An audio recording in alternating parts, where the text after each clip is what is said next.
De volta com o programa Ponto de Vista, o entrevistado de hoje é o vereador Issa Abraão.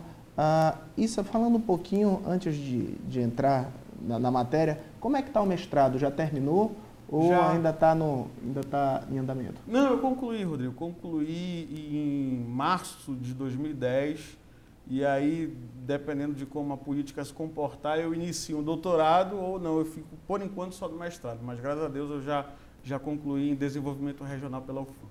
Falando um pouquinho do Momento do Empreendedor, que agora você também está na TVC, como é que está o programa, já que você mudou um pouquinho o estilo do programa, está um programa mais cara a cara, você está entrevistando as pessoas de maneira mais direta. Como é que tem se comportado o seu público e também se comportado os entrevistados que vão no programa? É interessante, eu iniciei em 2005 com esse programa. E aí, desde quando eu fui candidato a governador, por conta da legislação, eu tive que sair do ar, né? Aí eu saí do ar, tive que pagar algumas contas ainda de campanha, e aí demorou um pouquinho para eu retornar, porque eu fui mudar o formato, essa coisa toda que a gente busca fazer para poder melhorar a qualidade audiovisual, o conteúdo, levar um conteúdo qualitativo para as pessoas que nos assistem. Demorou um pouquinho, eu já voltei para o ar com o Momento do Empreendedor, e estou muito feliz, porque o programa é o meu xodó, independente do que acontecer na minha vida, eu gosto de fazer televisão, eu gosto de levar uma comunicação diferenciada para as pessoas, eu gosto de aprender com os meus entrevistados me ensinam mais do que eu ensino a eles e isso me satisfaz, a sede do conhecimento que eu tenho, muitas vezes eu acabo extraindo diante de uma conversa, diante de uma entrevista, e eu me realizo cada vez que eu levo uma informação boa para as pessoas. Falando um pouquinho de projeto de lei, você disse que vai apresentar alguns projetos mais polêmicos.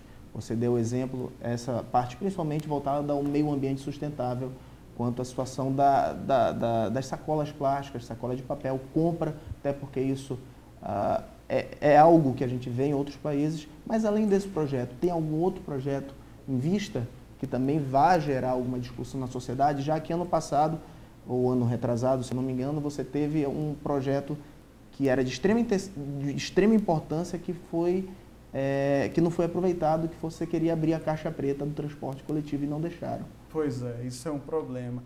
Infelizmente, nós, legisladores, a gente só tem o poder de parla, né? Parlamento vem de parla, que vem de falar, de cobrar, de fiscalizar, de exigir, mas a gente não tem a caneta para resolver os problemas.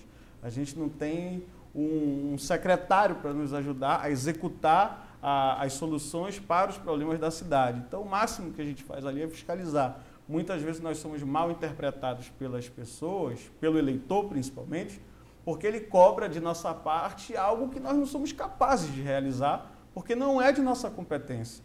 E o mínimo que eu pude fazer, eu propus 2 CPIs. Eu propus uma em 2009, que foi a CPI da água, que na época eu consegui 18 assinaturas, mas o nosso regimento dispõe que até a leitura da CPI, do requerimento de CPI em plenário, os vereadores têm o direito, e é um direito legal, de retirar as suas assinaturas. Aí, de 18, vários retiraram a assinatura logo quando o requerimento seria lido. Portanto, a CPI passou a ser inexistente. A CPI da água, que é um problema sério, a Águas do Amazonas é uma empresa que, se um dia eu tiver a felicidade de chegar no Poder Executivo, nós vamos tomar providências sérias, porque, inclusive, muitas pessoas de comunidade hoje não têm água para lavar a boca de manhã cedo e muitas vezes não tem como sair de casa porque não tem como limpar um bebê, lavar uma criança. É uma questão que me indigna, me entristece e não é possível que a gente vai continuar sem água na cidade de Manaus. Eu não me convenço, diante dessa bacia hidrográfica que a gente tem, bairros como a Zona Norte e Zona Leste não terem água aqui na cidade de Manaus. A Águas do Amazonas é uma empresa que não presta em todos os sentidos para cá. Portanto, eu pedi a CPI das águas, mas infelizmente não fui atendido dentro da Câmara Municipal.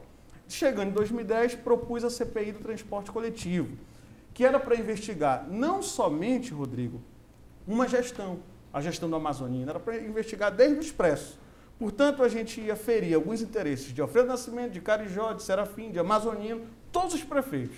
Íamos pegar essa caixa preta, que está muito bem lacrada já há 10 anos, e que ninguém busca ali esmiuçar o porquê que a tarifa é tão cara e o serviço está tão ruim, consegui 20 assinaturas, e na época o presidente simplesmente não quis ler o requerimento em plenário. Simplesmente não quis ler. Falou que não ia ler e não leu. Eu fui ao Tribunal de Justiça, conseguimos um mandado de segurança. Na época, a Justiça foi muito rápida, concedeu esse mandado de segurança, mas infelizmente mudou a presidência da Câmara, venceu o requerimento de CPI, que a gente tinha 1 ano para apresentar esse requerimento. Aí quando eu fui fazer um outro requerimento agora, já em 2011, aí ninguém mais quis assinar. Então, a gente faz, meu irmão, a gente faz, a gente trabalha, a gente luta, mas eu não tenho a caneta da mão para resolver os problemas da cidade. Ok. Issa, muito obrigado pela entrevista. 1 minuto de considerações finais para quem está em casa nos vendo. Primeiro, agradecer a você. Obrigado pela oportunidade de estar aqui. Obrigado aos seus câmeras, a toda a sua produção por fazerem um programa bonito, um programa que leva uma informação interessante. E muito obrigado a você de casa por continuar fazendo com que nós juntos mantenhamos acesa a chama da esperança, a chama de que é possível fazer diferente e de que um dia nós vamos resolver muitos dos problemas da cidade de Manaus. Muito obrigado, Rodrigo. Ok, obrigado pela entrevista e agora você fica com o músico da semana. Um abraço e até amanhã.